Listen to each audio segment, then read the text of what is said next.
Good morning, good morning. Welcome to Starting the Day the Right Way, 5-minute devotional for July 7th, 2020. How's everybody doing today? Good to see everyone. All right, so today's verse, we are going to hop right into it, comes from Matthew chapter 8, verses 1 through 3. And here's what it says. Large crowds followed Jesus as he came down the mountainside. Suddenly, a man with leprosy approached him and knelt before him. Lord, the man said, if you are willing, you can heal me and make me clean. Verse 3 says, Jesus reached out and touched him.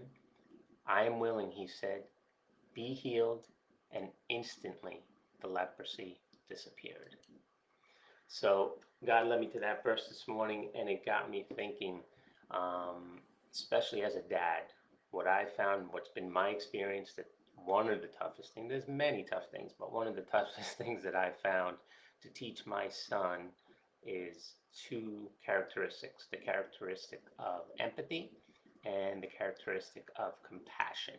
Now, empathy is defined as the ability to understand and share the feelings of another person, and compassion is defined as sympathetic pity and concern for the sufferings or misfortunes of others. Now, I got to thinking, and why, is there a secret that Jesus had? Obviously, Jesus was God, but there's several things in his life that I've studied that I've come to realize that I think, not that we can put God into a box or a formula, but there are specific things that Jesus did that we can do to enable us to grow in certain areas. And one thing that I see is that, number one, Jesus spent time alone with God. So you definitely got to do that. You got to carve out a niche to spend some time with God in your day. Me personally, I like doing it early in the morning. This way it prepares me for my day. And if you haven't started that, start off a couple of minutes. And it's the same way as if you go to the gym. You go to the gym, you're not going to lift 400 pounds right away. Okay, you got to work up to it. Totally different thing. So let me come back. So the other thing is, Jesus was extremely empathetic with people. He immediately could understand what people were going through. He understood the times of his day, and he understood relationships between different groups of people. Okay, and then he had an unbelievable amount of compassion. I mean, if we take a look at the reading of this scripture, and it came from the New Living Translation, suddenly a man approached him out of nowhere. As from nowhere, he came out of a large crowd and was right in front of Jesus. And the man was just like, if you are willing. And Jesus said, I am willing. Okay. Now, coming back to my son, it's difficult for me and my wife to teach him how people may feel about situations outside of his experiences.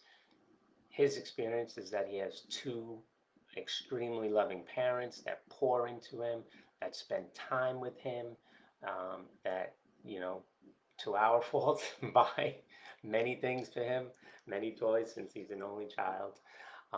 But that's his experience, and that's where empathy and compassion come from. And I think that's something that adults need to work on, and they need to retrain themselves, placing themselves in other people's situations as Jesus did. And as I've been saying since I started this series, that obviously Jesus is God. He's perfect. He knows everything. Yes. But he came down from heaven. He emptied and gave up all of his riches and rights to come down and be and live this life in our human bodies so that he could experience, so he could set forth that example for us. And the biggest example I see all throughout his miracles, all throughout the people that he touched, were these two things: having empathy for people and compassion. If you don't have those two things, there's going to be very little solutions. Okay? And like I've been saying all week long, Jesus has all of these answers. These answers of solving many of these earthly problems start with these two characteristics: empathy and compassion. Okay? So think about that today, pray about today. If you feel like you don't have that, God says that you can ask and he will freely give. Okay, that comes along with wisdom. All right, so hopefully this is helpful. Have a great day, be blessed, and we will see you tomorrow. Take care.